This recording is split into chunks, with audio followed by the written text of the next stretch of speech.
First day on the pod. Hello? All right, it's recording. Started recording. Yeah. Hey, what's up, y'all?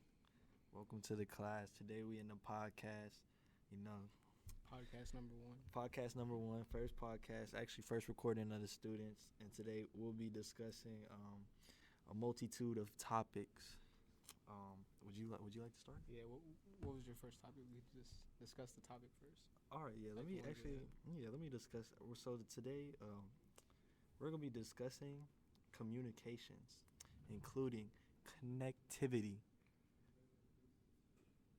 the wireless revolution in communication systems.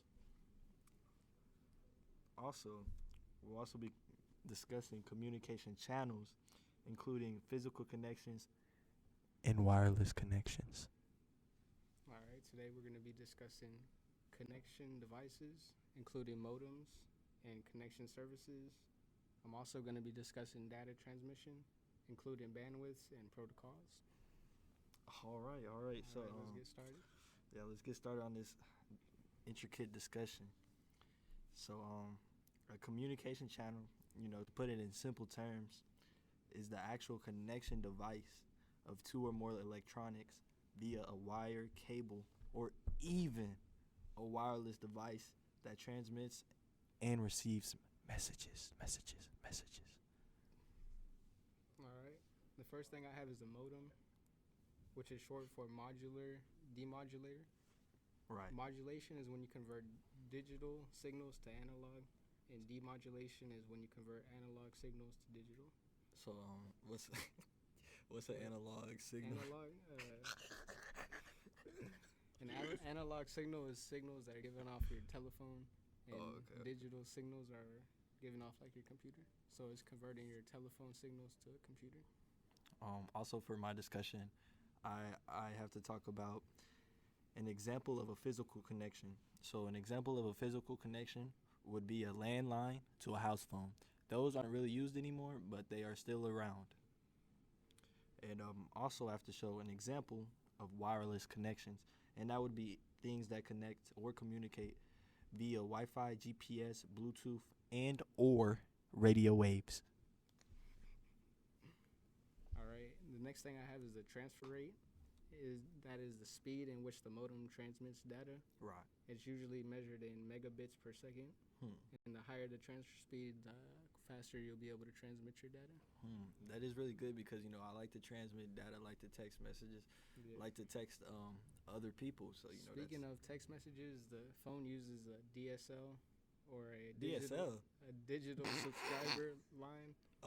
Digital subscriber that creates line. high-speed connectivity directly to the phone companies using a wireless modem. Yeah. Did you hear about that wireless revolution? That wireless revolution was the switch from physical cables to wireless connectors through wireless connections like Bluetooth and radio waves. Also, to tell y'all about, another topic that I had to do was communication systems. And communication systems are electronic systems that send each other data from one place to another using wired or wireless connectivity. And 4 elements of communication are a sending device, a connection device, a communication channel, and a receiving device. All right. I have connection services, which are services that transmit data on their wireless network, which have like the 1 through 5G. Where 1G is it started in 1980s using analog radio signals to provide analog voice transmissions. Then 2G started in the 90s using digital radio signals. And 3G started in 2000s and provided service capable of effectively connecting to the internet first. Did you ever have a 3G phone? Yeah, it's the first widespread of the cell phone. That's like it all came from. I remember 3G. I remember the upgrade to 4G as well. Yeah, I don't know if you 4G. remember That's that. the long-term evolution connection to provide faster internet service while letting you stream stuff straightly to your phone. Like Netflix. Like Netflix and YouTube and stuff. YouTube, like that. all that. So it was a really good thing. Yeah. But let me tell you about 4G. The thing about 4G is it's irrelevant. Yeah, Let 'em 5G. 5G is the most recent and it gives you high speed connectivity that Yes, sir. that compares to the house internet. Yes, sir. House internet. That's how fast Yeah. it is. But it's not even. It's just your phone. It's the data. All right. So the last thing on my piece of paper is connectivity. Connectivity is computers linked in a network that people can use to talk and share resources. Communications refer to the receiving. Oh, and my second one is communications. Communications refer to the receiving and sending of messages, sharing data or emails.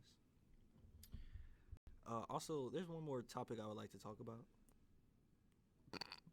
Well, before we get into that, I got data transmission. What is bandwidth is the measurement of the width of capacity of a communication channel. The example is for texting, you use low bandwidth, and for sending videos, you use a larger bandwidth. Hmm. Voice band, also known as a low bandwidth, is used for standard phones. The medium bandwidth is used to connect mid-range computers and mainframes, as well as transmit data over long distances, and is capable of very high-speed data transfer. A broadband is widely used for DSL cables, satellite connections, and several users can use it at once. A baseband is similar to a broadband but can only carry one signal at a time. Hmm. And protocols are rules used for exchanging data between computers. Dang, that's pretty wild. But is that everything? Now, one more thing. Every computer has a unique IP address, Internet Protocol address. Similar to the Postal Service, the Internet uses your IP address to deliver emails and locate websites. Domain name servers convert text-based addresses to numeric IP addresses. For example, when you type in a URL, the DNS converts it to a numeric IP address. And that concludes our podcast with one more statement. So, how you feel about the economic and political state of the world right now? I think it's all right. It's not too bad. Yeah. And that concludes our podcast. Thank you. Thank you.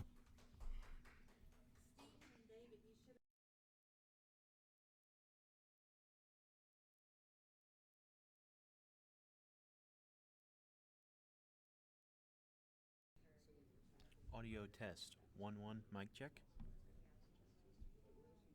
Test. Okay, so it does pick up a little bit. You're gonna have to sit in a little bit closer. What I'm gonna do is I'm gonna turn up the gain. All right, kick it up.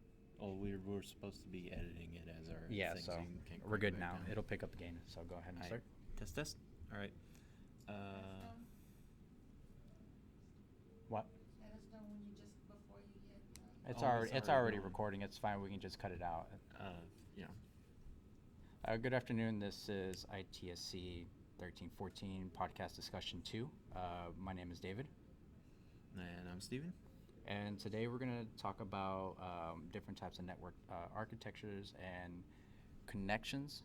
Correct. Network types and general vocabulary on my end. Okay, cool. So for my first one is going to be network architecture, which describes how a network is arranged and how it can be shared among other devices, and which is a type of network topology which describes the physical arrangement of the network. Go right ahead. Okay. So topologies are a network that can be arranged and configured in several ways. There are several things that go with that. So there's the bus networks, ring networks, star networks, tree networks, and a mesh network. There's also the client-server networks and peer-to-peer. First things first, the bus network is a device that connects to a common cable called a bus or a backbone, and that's how data can be transferred to and from. Ring networks are when a device is connected to two or other devices and it creates a ring. So when a message is passed around, it's essentially travels around in a circle until it finds its recipient whenever it's ready to receive the message. So star networks are most widely used network topology today, which is a node is passed and it's routed to the switch, and then and passes it to the intended recipient. Tree networks are a type of hierarchical network. Each device is connected to a central node. The node is then connected to two more devices, and it creates a tree-like structure. The main machine would be the top of the hierarchy of the network, and it branches down from there. A mesh network doesn't have any real form of structure, so it doesn't really use any type of layout at all. So it requires each node to be connected to 2 or more nodes, and it forms an appearance of a mesh whenever you're looking at it. Client and server networks are central servers to coordinate and supply services to other nodes and networks. An advantage is that they are capable of handling very large networks efficiently. The disadvantage is they're costly to set up, and that's really why a lot of organizations don't really use it, just because of the cost. Another thing that type of network is peer-to-peer, which is actually what a lot of organizations use today, and is actually the cheapest form of network architecture. A peer-to-peer machine, they both have equal authority and can act as both as clients and servers. Peer-to-peer or P2P is growing more than ever. They're easy to set up, but only a disadvantage is that they lack network security controls and other common management functions. So, another topic that we're going to be covering today is the intranet, which is a private network within an organization that resembles the internet. It allows networks users within an organization to have access to it. Another form is the extranet, which is a private network that connect more than one organization. And many organizations use this to allow suppliers and other limited access to their networks. The purpose is to increase efficiency and reduce the cost. Another big topic that a lot of people actually are always worried about, and it's network security. And that being is, it's always important to have some kind of form of security whenever you're building a network or have private networks and servers. One thing that contributes to that is the firewall, which is a hardware and a software that only authorized use have access to. Most software and other special computers also use a proxy for it as well. Another term is intrusion detection system, or IDS, which also work with firewalls and are sophisticated technical techniques to analyze all incoming and outgoing network traffic. IDS is actually able to recognize signs of an attack, and it'll stop it from getting anywhere near the network or the private network. So it'll sense it, stop it, and shut it down immediately. A really good network to use is a virtual private network, or VPN, which is a secure private connection between a remote user and an organization's network. Special protocols create the equivalent of a dedicated line between a user's machine and an organization's server, but you have to be able to have access to it, which is an organization will give you access to it, and the only way to connect to it is if you have that organization's access. That's all me. Alrighty, and I will be discussing briefly types of networks and general vocabulary. In the context of this course, generally devices will be referred to as nodes as a generic term. The primary types of networks are in order of size from smallest to largest. Personal area networks, which consists usually of Bluetooth, and simply directly connect nodes within the purview of your person. Generally, headphones, tablets, computers, and such, just nearby, within maybe a yard or two. A local access network consists of several nodes, usually physically connected or possibly wirelessly, in a small area, usually within the purview of a single floor or a household. yeah, subset of those is wireless area networks, which are very similar but are connected through one singular node, usually referred to as sometimes, or in the context of this course, referred to as a gateway, also known as a Wi-Fi router, wireless fidelity router. Next up is a metropolitan area network, which consists